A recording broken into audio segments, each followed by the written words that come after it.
Current cut இருக்கு. திமுகவோட back end வேலையா கூட இருக்கலாம். அதுக்கு முன்ன கரண்டே கட் ஆகாது. ஒரு நாளைக்கு 3 முறை கரண்ட் கட் ஆகுது. டிஎம்கே ஆட்சி நம்பர் 1. அது ஆட்சியில் கரண்ட் இப்படிலாம் பண்ணாது. இது கரண்ட் தேவை. இதுக்கு நம்ம தான் நார்மலா இருக்கிறோம். ஒரு சில நேரத்தில் கரண்ட் நைட்டில் கூட இங்கே கோயம்பேட்டில் கூட கரண்ட் கட் ஆகுது. நைட்டில் ஒரு 3 டைம் 4 டைம் கட் ஆகுது. ஆனால் இதுக்கு முன்னே அது மாதிரிலாம் கிடையாது. இப்போ தான் அது மாதிரி கரண்ட் கட் ஆகுது. ஏன்னு தெரியல. இப்போ விஜயோட ஆட்சி நடக்குது. கோயம்பேடு பஸ் ஸ்டாண்டு மார்க்கெட் ரொம்ப மோசமாக தான் இருக்குது. ஸ்டாலின் ஐயா கரண்ட் கட் ஆனா எல்லாமே டக்குன்னு வந்தது. உடனே வந்துச்சு. ஒரு 1/2 hour போகும், 1 hour போகும். ஆனா இப்போ 4 மணி நேரம் 5 மணி நேரம் திருப்பி நைட்ல.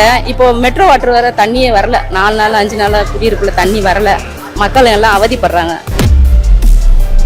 இப்போ விஜயோட ஆட்சி நடக்குது. கோயம்பேடு பஸ் ஸ்டாண்டு மார்க்கெட் ரொம்ப மோசமாக தான் இருக்குது. ஒரு பாத்ரூம் கூட இல்லை. நாங்கள் எல்லாமே வெளியே தான் போயிட்டு இருந்தோம். இப்போ தான் வந்தோம் ஊருக்கு. மார்க்கெட் நல்லா இருக்குன்னு வந்தோம். ஆனால் ரொம்ப மோசமாக இருக்குது. உள்ளேயுமே எல்லாமே கொஞ்சம் அசிங்கமாக தான் இருக்குது. தலைவர் ஆட்சிக்கு வந்திருக்காரு. இனி மாறும் நாங்கள் எதிர்பார்க்குறோம். நல்லதே பண்ணுவார். டிஎம்கே ஆட்சி இருக்கும்போது எப்படி இருந்துச்சு, இப்போ டிவிக்கு ஆட்சி எப்படி இருக்கு? டிவிக்கு ஆட்சி இப்போ தானே வந்திருக்காங்க. நம்ம தான் தெரியும். டிஎம்கே ஆட்சியில் ஏற்கனவே ரொம்ப தான் மோசமாக தான் இருந்துச்சு.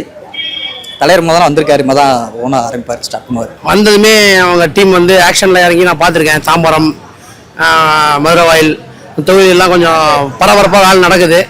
ஆனால் இது இப்படியே நீடிக்குமா அப்படின்றது போக போக தான் தெரியும். வந்த உடனே யாரையும் ஜட்ஜ் பண்ண முடியாது. அவங்க கொஞ்சம் டைம் கொடுக்கலாம். ஆனால் இப்போ வரைக்கும் பார்க்குறதுல ஆக்ஷன்ஸ்லாம் இமீடியட்டாக இருக்குது. 30 வருஷமாக நடந்த கேஸ் அவரோட தொகுதியில் கிளியர் பண்ணியிருக்காரு. ஒரு ஒர்க்கு ரோடு 30 இயர்ஸாக அது ஒரு பொலிட்டிஷியனோட இடம். அதை கிளியர் பண்ணி ரோடு போட்டு அமைச்சு கொடுத்ததுனால அந்த மக்கள்லாம் ரொம்ப ஹாப்பியாக இருக்காங்க. பண்ணுறாரு விஷயம் ஹாப்பி தான். நல்ல ஆட்சியா வரணும்னு ஆசை தான். ஏன்னா நாங்கெல்லாம் பார்த்தீங்கன்னா திமுக அதிமுகவுக்கு தான் போட்டுட்டு இருந்தோம். நான்லாம் பக்கா திமுக தான். உண்மையை தான் சொல்லணும். விஜய்க்கு இது ஒரு பெரிய ஆஃபர். ஏன்னா இந்த ஆஃபர்லாம் யாருக்குமே இல்லை. இது வரைக்கும் வந்ததே கிடையாது. சரித்திரத்தில் இல்லை.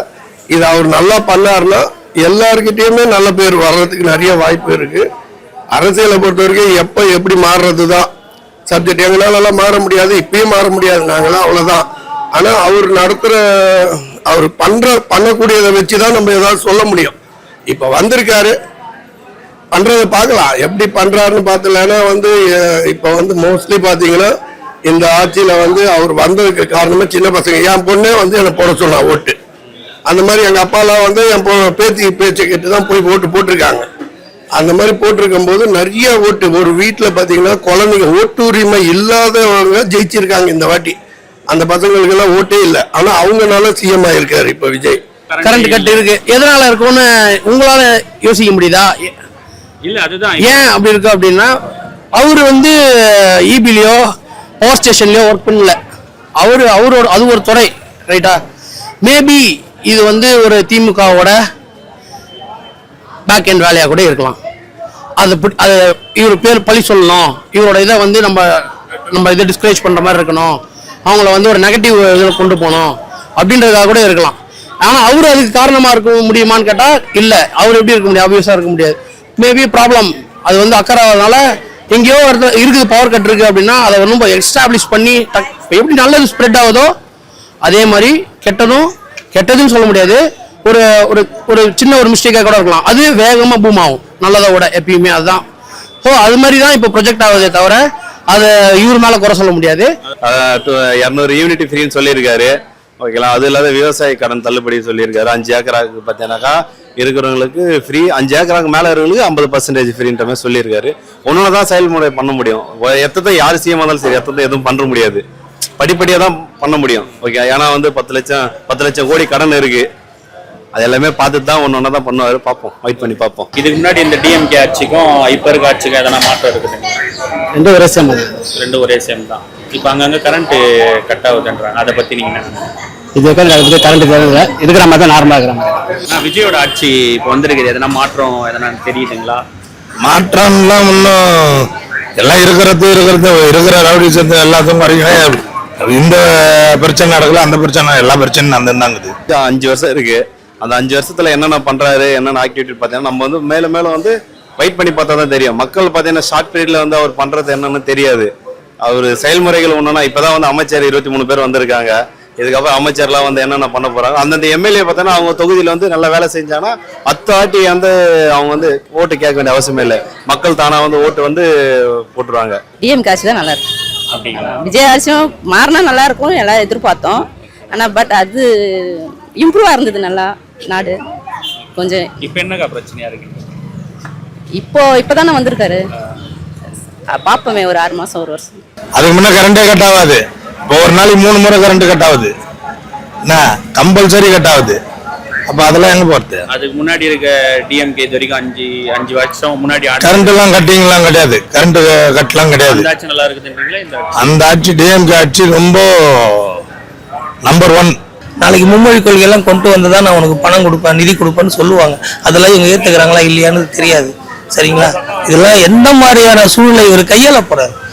இதுனா இப்போ ஒன்றிய அரசுன்னு ஒரு எதிர்த்து ஒரு போராடினது திராவிடம். அந்த திராவிடம் மாதிரி போர்ஸா நிக்க முடியுமா, இல்ல அடிபணிஞ்சு வாங்க போறாருன்றது தான் ஒரு ஆளுமை மிக்க ஒரு தலைவரா நீ வர முடியும். சரிங்களா? இப்ப ஜெயலலிதா மாதிரி ஒரு நிக்கணும், ஸ்டாலின் மாதிரி ஒரு ஆளுமை மிக்க தலைவராக வர போறாரா, இல்ல அவங்க கிட்ட அடிபணிஞ்சு போக போறாரான்றது தெரியாது. எதுவாக இருந்தாலும் அதுதான் ஒரு 6 மாசம் பொறுத்து தான் இருக்கு. வேறுபாடு எல்லாம் ஒன்றும் இல்லை. அவங்க செஞ்சதே இப்போ இவங்களை செஞ்சுன்னு இருக்காங்க. மாற்றங்கள் வந்து இந்த போதை ஒழிக்கத்தை கொஞ்சம் ஒழிச்சிருக்காங்க, மதுக்கடைகளை கொஞ்சம் செஞ்சுருக்காங்க. அது நல்லது. அது வந்து ஏழை எளிய மக்களுக்கு ரொம்ப நல்லதாக இருக்குது. அது ஒன்று. அப்புறம் வேற என்னென்னலாம் செய்வாருன்னு மாற்றங்கள் நிறைய விரும்புகிறாங்க மக்கள்.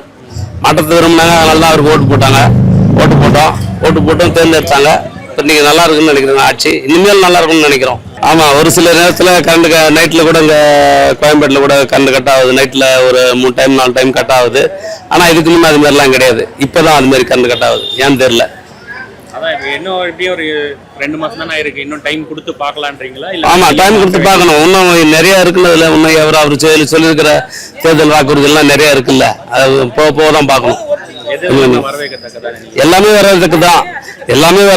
அது செஞ்சாங்கன்னா சரிதான், செஞ்சா சரிதான். ஏதாச்சும் பரவாயில்ல, நல்லா இருக்குது, நல்லபடியா செய்யறாங்க எல்லாம். இன்னும் இருக்கிறதுக்கு மக்களுக்கு அதிகம் உணர்ச்சி இருக்குது. ஆனால் அடுத்த ஆண்டு இவர் தான் வர்றதுக்கு வாய்ப்பு இருக்குது. ஆனால் வந்து இப்போ மக்களுக்கு காசு இந்த போடலாம் பற்றிய மகளிர் திட்டத்தில் அது தான் அறிவிச்சிருக்காரு. அதனால மக்களுக்கு இந்த போலாம் ரெடி பண்ணியிருக்காங்க. காசு நிறையா செலவு போடுறான், எங்களுக்காக போடுங்க அப்படின்னு சொல்லி அறிவிச்சிருக்காரு. எப்படி சொல்கிறது, ஆனால் ஸ்டாலின் ஐயா வந்து அதாவது ஸ்டெப்பு கரண்ட்டு கட் ஆனால் எல்லாமே ஸ்டெப்பு டக்குன்னு வந்தது, உடனே வந்துச்சு. ஒரு 1/2 hour போகும், 1 hour போகும், வந்து 1 hour 6 மணி நேரம் போயிருந்தது. ஆனால் இப்போ வந்து 4 மணி நேரம் 5 மணி நேரம் திருப்பி நைட்டில். இப்போ மெட்ரோ வாட்டர் வர தண்ணியே வரல. 4 நாள் 5 நாளாக குடியிருப்புல தண்ணி வரல, மக்கள் எல்லாம் அவதிப்படுறாங்க. அதே மாதிரி இப்போது வாட்டர் டேங்குக்கு சொன்னோம்னா டேங்க் தண்ணி கூட இப்போ லேட்டாக தான் வரல. புக் பண்ணி 3 நாள் ஆச்சு சம்பிள் வரப்போறதுக்காக, ஆனால் வரல. இருக்கிற விஷயம் அதுதான். வந்துக்கிறவங்க முதல் அவங்களோட அனுபவத்தை பார்க்கட்டும், செய்யட்டும். செஞ்சா தானே தெரியும். புது அனுபவம் தானே. வெற்றிகரமா ஆட்சி பண்ணிட்டோம், நல்லா பண்ணா சந்தோஷம். முதலமைச்சர் தொகுதி தான். ஆனால் அதில் ஒரு தோப்பாருன்னு நாங்கள் நினச்சி கூட பார்க்கல. இது ஒரு பெரிய கஷ்டம் தான் எங்களுக்கு எல்லாருக்கும். ஏன்னா முடிய வேண்டிய கண்டிஷன்ல நிறைய வேலை பெண்டிங்ல இருக்குது. காலேஜ் கட்டினாரு, சர்வீஸ் ரோடு போட்டாரு, மெட்ரோ வாட்டர் போட்டாரு, பிரிட்ஜ் எல்லாமே குளத்தூர்ல நல்லா பண்ணாரு. கடைசியா ஜெயிச்சு வந்திருந்தாருன்னா அந்த கொஞ்சம் குறை வேலை, இந்த ஏரிக்கு பட்டா கொடுக்குற எல்லாம் முடிவு தெரிஞ்சிருக்கும். இப்ப அது ஒரு முடிவு தெரியாம இப்ப அப்படியே ஸ்டாப்ல குளத்தூர் தொகுதி ஒரே சேர் ஏரியாவே இருந்தது, ஒரு சேரா இருந்துச்சு. இப்ப நல்லா டீசெண்டா நல்லா இருந்துச்சு, வந்திருந்தா நல்லா இருந்திருக்கும். ஆனா நாங்க எதிர்பார்க்கல அவர் தோப்பாரு. என்ன வத்தனாக்கா இவருனாச்சும் பண்ணுவாருன்ற ஒரு ஆதங்கத்துல நம்பி ஓட்டு போட்டுருக்கோம். இத்தனை வாட்டி எல்லாமே குளத்தூர்ல எம்எல்ஏ தொகுதியாவே தான் இருந்துச்சு. இந்த வாட்டி தான் சிஎம் தொகுதியா மாறிச்சு போன வாட்டி. ஆனா வாட்டி இனிமே சிஎம் தொகுதியா மாறுமா என்னன்னு தெரியாது. பெரியார் அம்பேத்கர் பத்தி பேசிட்டு, பெரியார் அம்பேத்கருடைய வம்சாவளி வந்தவங்க தான் திமுக மாதிரி. சரிங்களா? அதாவது ரிசர்வேஷன்ன்றதெல்லாம் கொண்டு வந்து எல்லாருமே படிக்கணும், அந்த இதெல்லாம் கொண்டு வந்ததுன்னா திமுக தான். அந்த மாதிரி இருக்கும்போது இவர் எதுலாம் பேசிட்டு இன்னைக்கு நாளைக்கு பிஜேபி பக்கம் அவர்லாம் போக மாட்டாரு நிச்சயம்லாம் கிடையாது, அவர்லாம் போயிடுவாரு. இதுக்கு வரும்போது இந்த சீட்டுன்னு வரும்போது 8 சீட்டு கொடுத்தாங்க பாத்தீங்களா, 8 தேமுதிக 10 போது அவருக்கு கொஞ்சம் மன உளைச்சல இருந்தாரு, அது உண்மை. சரிங்களா? ஆனா அதெல்லாம் இப்ப அவர் வெளிப்படுத்துறாரோன்றது கொஞ்சம் தெரியுது. கூட்டணி ஃபர்ஸ்ட் வெளியில இருந்து ஆதரவு, இப்போ அங்க வைக்கிற மாதிரி போகுது. நாளைக்கு ஒரு தவறு செஞ்சாலும் அது இவருக்கும் துணையா அவரை மாதிரி அர்த்தம் போகுது. அந்த தவறுக்கு இவரு துணை போற மாதிரி தான். சரிங்களா? அது கரெக்டா வருதுன்னா அது பொதுவாக தான் பண்றாங்க. அது வந்து யூனியன் பொதுவாக தான் ஆஃப் பண்ணுறாங்க, பொதுவாக தான் போடுறாங்க, பொதுவாக தான் திறந்து விடுறாங்க. அது வந்து ஆட்சியில் கரண்ட் இப்படிலாம் பண்ணாது. அதே வந்து ஆட்சியில் வந்து முன்ன அம்மா இருந்த ஆட்சியில் அதிகம் இதேமாரி கரண்ட் ஆஃப் ஆகாது, அதிகம் லைனுக்கு கொடுத்துருக்காங்க. ஆனால் அதிகம் வந்து அம்மா இருக்குள்ள சிறத்தம்மா இருக்குள்ள போயிட்டு இருந்தாங்க. அதனால் போக்குவரத்து வர்றதுக்கு மக்களுக்கு கரண்ட் இல்லை, தூங்குறதுக்கு மின் சார்ஜ் இல்லை, அது இல்லை இது இல்லை, எனக்கு பார்த்து கொஞ்சம் போட்டுருங்க அப்படின்னு கேட்டுருந்தாங்க. அதுக்காக இருக்கிறதுக்கு இன்னும் அதிகம் வாய்ப்பு இருக்குது. ஆனாலும் இன்னும் மேலும் வந்து மேலும் மேலும் விஜய் வந்து நல்லா செய்வார். அதனால் இப்போ இனிமேல் யாரும் ஆதரவு பண்ண வேணாம் எங்களுக்கு அப்படின்னு சொல்லிக்கிறாரு.